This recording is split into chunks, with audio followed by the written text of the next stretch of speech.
A ver, ¿nos hemos parado a pensar alguna vez por qué estamos en el año en el que estamos? Pues no, no es ninguna casualidad. Es, en realidad, el resultado de una necesidad muy humana, la de organizar el pasado. Hoy vamos a explorar precisamente eso, cómo le hemos puesto números a nuestra propia historia. Y esa es la gran pregunta, claro. Con miles de años de acontecimientos a nuestras espaldas, ¿cómo se crea un sistema para no perdernos en el tiempo? ¿Cómo saber qué vino antes, qué vino después? Y, sobre todo, la clave de todo, ¿dónde exactamente empezamos a contar? Pues la solución, aunque parezca mentira, es sorprendentemente sencilla. Lo que se necesita es un punto de partida, algo así como un ancla en el inmenso océano del tiempo. Y es que para que un sistema de estos funcione, es fundamental que todo el mundo esté de acuerdo en cuál es el año cero. Se necesita a un evento, un momento tan significativo, que sea capaz de marcar un antes y un después para todo lo demás.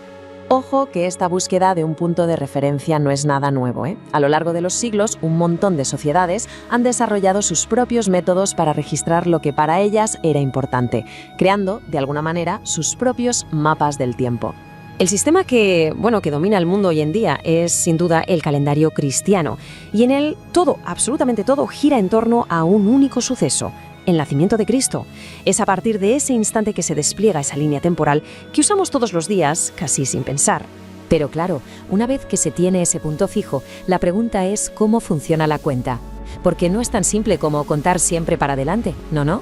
Hay que mirar en dos direcciones. Fijaos, es curioso, todo lo que ocurrió antes del nacimiento de Cristo se cuenta hacia atrás, como en una cuenta regresiva. Por eso, el año 2000 a.C. es mucho más antiguo que el 155 a.C. Y luego, claro, todo lo que sucede después de ese punto cero, pues se cuenta como lo hacemos hoy, para adelante, en orden ascendente. Así que, en esencia, es un sistema de dos direcciones. Imaginaos la línea del tiempo. Hacia la izquierda tenemos el antes de Cristo, una cuenta atrás que nos lleva hacia ese punto de referencia. Y hacia la derecha, el después de Cristo, la cuenta que avanza desde ese mismo momento.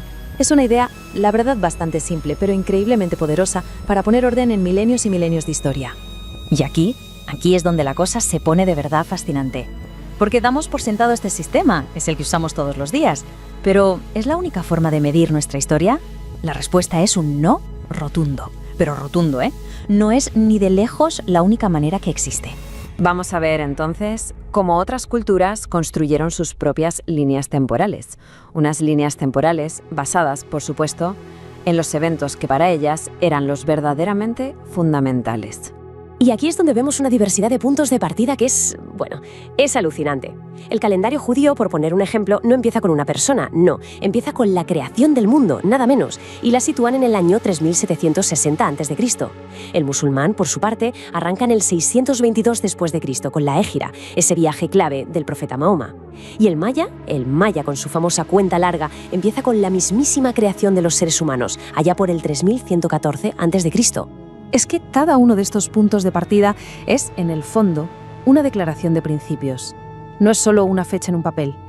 Es el evento que define la identidad de toda una civilización. Estamos hablando del origen del cosmos, de la fundación de una fe o del nacimiento de nuestra propia especie. Casi nada. 3760 a.C. Para la tradición judía, la historia de todo, del universo entero, comienza justo aquí. 622 después de Cristo. Para la fe musulmana, este es el año clave.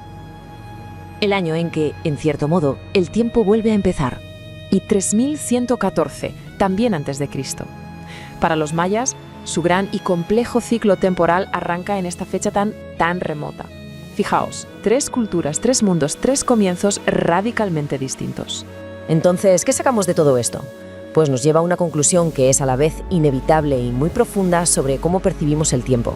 Y esta idea es absolutamente fundamental. Medir el tiempo no es como medir, la temperatura. No hay un año correcto que sea objetivo y universal. El año en el que vivimos es en realidad el resultado de un acuerdo, de una historia compartida que una cultura concreta ha decidido contar sobre sí misma. Al final del día, un calendario es mucho más que una simple herramienta para saber cuándo hay que sembrar o cuándo es un cumpleaños. Es, en realidad, un espejo cultural. Un espejo que refleja los valores, las creencias, el mito fundacional de un pueblo. En definitiva, es la historia que eligen para explicarse a sí mismos quiénes son y de dónde vienen.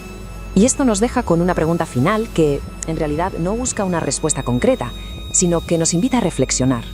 a recordar que nuestra forma de ver el tiempo, esa que nos parece tan sólida, tan real, es solo una de las muchísimas historias posibles que se podrían contar.